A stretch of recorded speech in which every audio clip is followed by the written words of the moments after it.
సుఖాలు ఉంటాయి. మనిషి అనేవాడికి ఎవడికి జీవితం వడ్డించిన విస్తరు కాదు. ప్రతి స్టేజీలో ఛాలెంజెస్ ఉంటాయి. ప్రతి స్టేజీలో ప్రతిరోజు ఛాలెంజే. మనకు గోల్ ఉంటే ఛాలెంజ్, మనకు గోల్ లేకపోయినా ఛాలెంజే. ఆ గోల్ని పట్టుకొని వెళ్ళేవాడు సక్సెస్ అయినప్పుడు తన పడ్డ కష్టమంతా మర్చిపోయి సక్సెస్ని ఎంజాయ్ చేస్తాడు. మీ అందరు స్టూడెంట్స్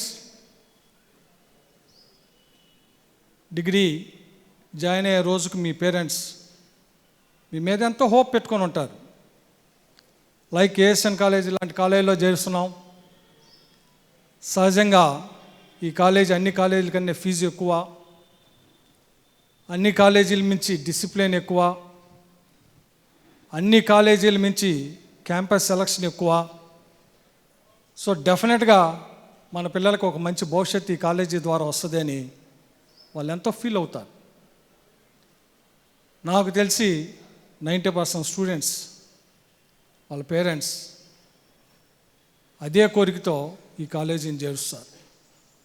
సో దీన్ని ఎక్కడా కూడా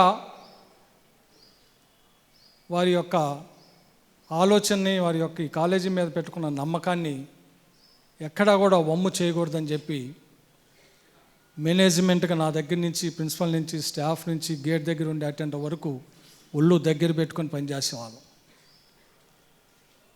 ఇవాళ ఆల్మోస్ట్ ఈ కాలేజ్ 36 ఇయర్స్, కొన్ని వేల మందికి మంచి లైఫ్ ఇచ్చిన ప్లాట్ఫామ్ ఇది. ఈ డయాస్ నేను గర్వంగా చెప్పుకుంటా, ఈ డయాస్ మీద నుంచి నేను శాసనసభ్యుడిగా ఎదిగాను అని చెప్పి ఎంతో గర్వంగా ఫీల్ అవుతాను నేను. నాకు జీవితంలో అనేక సక్సెస్ ఉన్నాయి, అనేక ఫెయిల్యూర్స్ ఉన్నాయి. ఈ కాలేజీని బాగా రన్ చేయడానికి అనేక ఒడిదొడుగుల్ని చూసాం.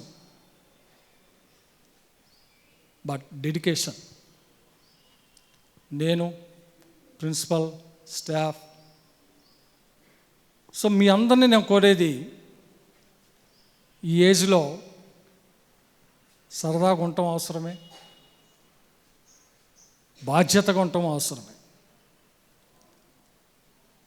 బాధ్యతగా, డిసిప్లిన్గా ఉండటం అంటే అదర్ యాక్టివిటీస్లో పాల్గొనకుండా పుస్తకం ఎదురుగా పెట్టుకొని కూర్చోమని కాదు. బాధ్యత ఉండటం అంటే నీ ఎడల, ఇన్స్టిట్యూషన్ ఎడల, తోటి వారి ఎడల, తల్లిదండ్రుల ఎడల, సమాజం ఎడల మనం బాధ్యతగా ఉంటాం. మన డ్యూటీని మనం చేయాలా, డెఫినెట్గా చేయాలి. యాజ్ ఎ స్టూడెంట్గా నువ్వు బాగా చదువుకోవాలి, అదర్ యాక్టివిటీస్లో పాల్గొనాలా, కరెంట్ అఫైర్స్ మీద నాలెడ్జ్ ఉండాలా, అన్నిటి మీద ఉండాలా. బట్ నీ ఫస్ట్ టైం నీ డిగ్రీని సక్సెస్ఫుల్గా కంప్లీట్ చేయటం, డిగ్రీ ఫైనల్ ఇయర్ వచ్చే నాటికి ఓ మంచి జాబ్తో, ఒక మంచి ఆపర్చునిటీతో బయటికి వెళ్ళే ఛాన్స్ ఈ డయాస్ నీకు ఇస్తుంది. కాబట్టి దీన్ని సాధ్యమైనంత వరకు ఎవరో పోగొట్టుకోకుండా ఆ ఆపర్చునిటీని గెయిన్ చేయి. ఈ కాలేజీ నుంచి డిగ్రీ కంప్లీట్ అయిపోయి ఒక జాబ్తో నువ్వు బయటికి వెళ్ళాక లైఫ్ నీ చేతిలో ఉంటుంది, నీ చేతిలో ఉంటుంది. ఒక ఉద్యోగం అది ఏదైనా ఉన్నాయి, చిన్నదవనాయి, పెద్దదవనాయి, ఒకసారి నీ కాళ్ళ మీద నువ్వు నిలబడతాం అలవాటు చేసుకున్నాక నీ ఎంటైర్ లైఫ్ నీ చుట్టూ తిరుగుతూ ఉంటుంది. నువ్వు శాసిస్తావు కానీ అది నిన్ను శాసించదు. అదే కాలేజీ నుంచి ఫెయిల్యూర్తో వెళ్ళు, సరైన యాటిట్యూడ్ లేకుండా వెళ్ళు, బాధ్యతారకంగా వెళ్ళు, జీవితంలో ఏమైనా జరగవచ్చు, సక్సెస్ అవ్వచ్చు, ఫెయిల్ అవ్వచ్చు. కానీ జీవితంలో కాలేజీ నుంచి నేర్చుకొని వెళ్ళిన స్టూడెంట్ ఎక్కువ పర్సంటేజ్, మేబీ 80% జీవితంలో సక్సెస్ అవుతూ ఉండాలి. ఎందుకంటే డిసిప్లైన్. వితౌట్ డిసిప్లైన్ ఎవరికి జీవితం ఉండదు, ఎవరికి, ఏ రంగంలో కూడా ఉండదు. అది సినిమా రంగం అవ్వచ్చు, రాజకీయ రంగం అవ్వచ్చు, ఇంకోటి అవ్వచ్చు. డిసిప్లిన్ లేకపోతే డెఫినెట్గా ఫెయిల్యూర్స్ అన్ని రంగాల్లో ఉంటుంది. అది పొలిటికల్లో ఉంటుంది, సినిమాలో ఉంటుంది, లేకపోతే జాబ్ మార్కెట్లో ఉంటుంది, అన్నిట్లో ఉంటుంది. అందరికీ వర్తిస్తుంది. ఓ డిసిప్లిన్గా ఉండే వ్యక్తి వేరు, ఇండిసిప్లిన్గా ఉండే వ్యక్తి వేరు. వాడి యాటిట్యూడ్ వేరు, వీడి యాటిట్యూడ్ వేరు. అందుకే మన పెద్దలు చాలామంది చెబుతారు. అందుకే డాక్టర్ బిఆర్ అంబేద్కర్ గారు కూడా చదువు చదివించు అని చెప్పింది. చదువు ఉద్యోగం కోసం కాదు, చదువు విజ్ఞానం కోసం. ఎప్పుడైతే విజ్ఞానం మనం పొందుతామో ఆ విజ్ఞానం మనల్ని మన కాళ్ళ మీద నిలబెట్టింది.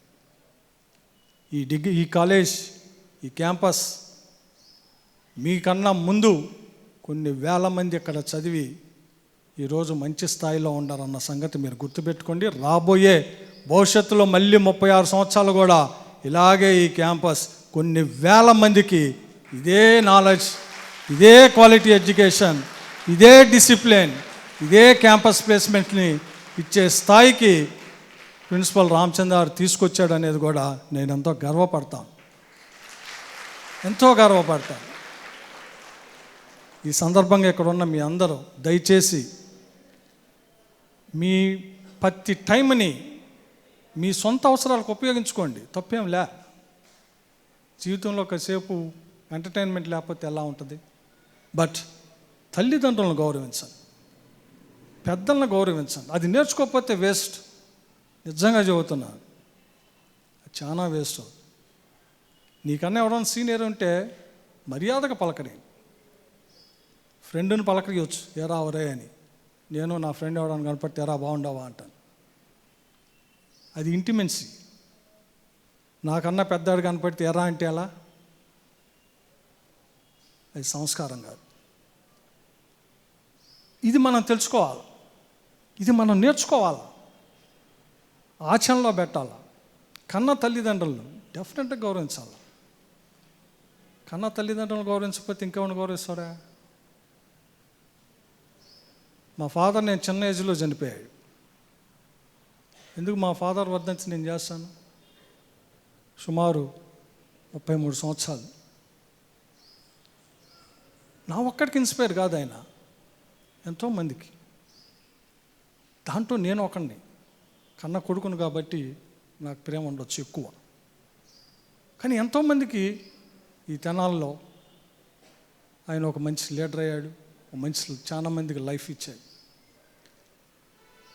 ఎందుకో తెలుసా? డెడికేషన్. చాలా చిన్న కుటుంబం నుంచి వచ్చినాడే ఆయన, ఒక పెద్ద కుటుంబం నుంచి వచ్చినాడు కాదు. మన ఫౌండర్ సత్యనారాయణ గారు చాలా చిన్న కుటుంబం నుంచి వచ్చినాడే, ఓ సాధారణ 5 ఎకరాల రైతు. అలాంటి ఆయన ఓ మంచి స్థాయికి వెళ్ళాడు, కష్టపడి, వేరేగా కాదు, కష్టపడి. బిజినెస్లో కష్టపడ్డాడు, రైస్ మిల్లర్గా. పాలిటిక్స్లో కింద స్థాయి నుంచి వచ్చాడు, కౌన్సిలర్ నుంచి వచ్చాడు, మినిస్టర్ అయ్యాడు. అలాగే ఈ ప్రాంతంలో కాలేజెస్ పెట్టాలనుకున్నాడు. ఎలాంటి కాలేజీ పెట్టాలనుకున్నాడు? మంచి కాలేజీని స్టార్ట్ చేయాలా, స్టూడెంట్స్కి క్యాస్ట్ గొడవలు, ఇంకో గొడవలు ఉండకూడదు. ఈ కాలేజీలో చేరిన స్టూడెంట్కి మంచి డిగ్రీతో బయటకు వెళ్ళాలని ఆ ఎయిమ్ కోసమే నేను పనిచేసిన, రామచంద్ర పనిచేసిన, స్టాఫ్ పనిచేసిన, సీనియర్ స్టాఫ్ ఎంతోమంది ఆ రోజు నుంచి ఉన్నాళ్ళు. కాలేజ్ టీచింగ్ స్టాఫ్ ఉంది, నాన్ టీచింగ్ స్టాఫ్ ఉంది, గేట్ దగ్గర పనిచేసే వాళ్ళు కూడా ఆ రోజు నుంచి ఇప్పుడు దాకా ఉన్నారు. అందుకే మీ అందరిని కోరుతున్నాను, దయచేసి పెద్దలను గౌరవించండి, తల్లిదండ్రులను గౌరవించండి. తల్లిదండ్రులను గౌరవించే మన యాటిట్యూడ్ మన జీవితంలో ఎంతో పైకి తీసుకొస్తుంది, ఎంతో పైకి తీసుకొస్తుంది. మీరు సరదాగా ఉండొచ్చు, సరదా ఫంక్షన్స్లో పాల్గొనవచ్చు, ఈవెంట్స్ ఆర్గనైజ్ చేయొచ్చు. మీ టైంని రోజుకి 2 hours 3 hours మీ ఎంటర్టైన్మెంట్ కోసం పెట్టుకోండి. అట్ ది సేమ్ టైం మీ టైంని మీ స్టడీస్కి, మీ నాలెడ్జ్కి, మీరు అప్గ్రేడ్ అవటానికి, మీరు మీ గోల్ని సాధించేదానికి పెట్టుకోవాలని, పెట్టుకుంటారని. ఈ కాలేజ్ మీకు మంచి డయాస్ ఎందుకు అవుతుందంటే, నేను చాలా సందర్భాల్లో స్టూడెంట్స్కి అదే చెబుతాను. మీకు ఎక్కడ ఎవరికైనా కానీ, నాకైనా కానీ, నాకైనా ఓ ప్లాట్ఫామ్ కావాలి. ప్లాట్ఫామ్ ఉంటేనే ఎవరి టాలెంట్ అటు చూపించుకోగలుగుతాడు. ప్లాట్ఫామ్ లేకపోతే ఏం చూపించుకుంటాం? నాలో ఎంతో కళ ఉండి ఉండొచ్చు, నేను అనర్గళంగా మాట్లాడవచ్చు, ఎవడో తెలిసిద్ది? ఎలా తెలిసిద్ది? ఆపర్చునిటీ రావాలి కదా. కొన్ని వందల వేల మధ్యలో నేను కూర్చొని మైక్ పెట్టుకొని అనర్గళంగా మాట్లాడగలిగితే, అరే పలానావాడు బాగా మాట్లాడగలుగుతాడు అనేది కదా తెలిసేది. దానికి ఏం కావాలా? డయాస్ కావాలి. ఒక మాట్లాడటానికే కాదు, అలా మన ప్రతి దానికి డయాస్ అవసరం. ఈరోజు సోషల్ మీడియా ప్లాట్ఫామ్ చూడండి, మంచి జరుగుతుంది, చెడు జరుగుతుంది. మంచి టాలెంట్ని అన్వేషణకు ఉపయోగపడుతుంది. చెడు అదే యంగ్స్టర్స్కి పొద్దున్న లేచిన దగ్గర నుంచి రాత్రి దాకా సెల్లు పెట్టుకొని రీల్స్ చేయటం కోసం టైము, రీల్స్ చూడటం కోసం టైం అవుతుంది, చివరికి ఐ ఎఫెక్ట్ కూడా ఇచ్చే స్థాయికి వచ్చేసింది. సో దయచేసి నేనేం చెబుతున్నా అంటే, వితౌట్ టెక్నాలజీ ఈరోజు మనం ఎవరం బతకలేం. ఎందుకంటే ఒక మధ్య 2 years బ్యాక్ కరోనా వచ్చింది. ఏమైంది? కరోనాతో సహజీవనం చేయాలి అనుకున్నాం, చేసాం అందరూ. చాలా మందిని దాన్ని తప్పు పెట్టారు, చివరికి ఏమైంది? సహజీవనం చేసాం. అలాగే టెక్నాలజీని ఈరోజు కట్టిపడేయలేం, అది మనం డామినేట్ చేసేసింది. వితౌట్ టెక్నాలజీ మనం సమాజంలో ఈరోజు ఏ అవసరమైనా కానీ ఆ టెక్నాలజీ మీద ఆధారపడాల్సిందే. సో ఈ ఆధారపడే టైంలో దాన్ని మనం కట్ చేసి లైఫ్ లీడ్ చేయాలంటే కుదరదు. దాన్ని ప్రాపర్గా ఎలా యూటిలైజ్ చేసుకోవాలా, దాన్ని ఏ మేరకు మనకు అవసరం ఆ మేరకు ఎలా మనం యూటిలైజ్ చేయాలా,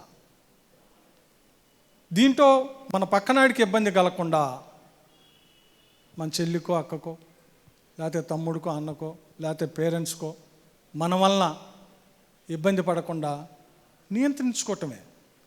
డెఫినెట్గా నియంత్రించవచ్చు. అది మన కంట్రోల్లో ఉంటుంది. ఒకసారి అనుకుంటే డెఫినెట్గా కంట్రోల్ చేయగలుగుతాం. ఎందుకు చేయలేం? ఏది పాసిబుల్ కాకుండా ఉంటుంది. సో దీన్ని అనలైజ్ చేయండి. వీటి మీద మీ అందరూ బాగుండాలని, ఈ కాలేజీ నుంచి ఒక మంచి స్టూడెంట్కి వెళ్ళాలని రామచంద్ర టీమ్ స్టాఫ్ మీకోసం. ఎందుకంటే ఏదైనా ఒక ఆర్గనైజేషన్, ఒక ఇన్స్టిట్యూషన్ ఒక మంచి కాలేజీకి తయారవ్వాలి అంటే కనీసం కొంతమంది డెడికేట్ అయ్యి వర్క్ చేస్తే తప్పక అవ్వవు. దాని వెనక మళ్ళీ ఎంతో కష్టం ఉంటుంది. నేను రామచంద్రాన్ని అప్పుడప్పుడు అంటూ ఉంటాను అన్నమాట. ఇంతకుముందు నేను ఉండేవాడిని, పిల్లల్ని వదిలేసి పొద్దున్నే వచ్చి అక్కడ కూర్చునేవాడిని. ఇప్పుడు రామచంద్ర అదే పని చేస్తున్నాడు, పొద్దున్నే వచ్చి కూర్చున్నాడు. ఆయనతో పాటు స్టాఫ్ టీం, ఆఫీస్ టీము అందరూ. సో అలా డెడికేట్ చేయకపోతే ఇంత మంచి ప్లాట్ఫామ్ అవ్వదు మీకు. కాలేజ్ అంటే ఏదో ఫీజు కట్టించుకొని యూనివర్సిటీ సిలబస్ని మీకు ఇచ్చేయటం కాదు. అలా కాకుండా చేయాలని తాపత్రయపడే ఈ కాలేజీని ఇంకో కోణంలో తీసుకొచ్చాం. ఓన్లీ యూనివర్సిటీ సిలబస్ని, ప్రిస్క్రైబ్డ్ సిలబస్ని మీ మీద చేయటం కాదు. ఇది కాక ఇంకేమైనా చేయాలి, ఇది కాక ఏమైనా చేయాలనే అలా ఆలోచించే సుమారు 17-18 సంవత్సరాల నుంచి క్యాంపస్ సెలక్షన్స్, లైఫ్ స్కిల్స్ని వీటన్నిటినీ తీసుకొచ్చింది. సో డెఫినెట్గా ఈ డయాస్ మంచి డయాస్. ఎందుకంటే మీకు ఆల్మోస్ట్ ఈ క్యాంపస్లో రామచంద్ర గారి ప్రిన్సిపల్షిప్లో మిమ్మల్ని సాధ్యమైనంత వరకు ఓ మంచి స్టూడెంట్కి కాలేజ్ నుంచి పంపేదానికే కానీ ఇంక ఏ రకమైన ఇది ఇక్కడ కలిగించం. సో ఈ డయాస్ మీద యూటిలైజ్ చేసుకోండి, ఈ డయాస్ మీద ఎదగండి, ఈ డయాస్ మీద మంచి ఆపర్చునిటీతో వెళ్ళాలని మనస్ఫూర్తిగా కోరుకుంటూ మరొకసారి మీ అందరికీ సంక్రాంతి శుభాకాంక్షలు తెలుపుకుంటూ, ఈ సంక్రాంతి మనందరి జీవితాల్లో మంచి వెలుగునివ్వాలని మనస్ఫూర్తిగా కోరుకుంటూ సెలవు తీసుకున్నాను. Thank you.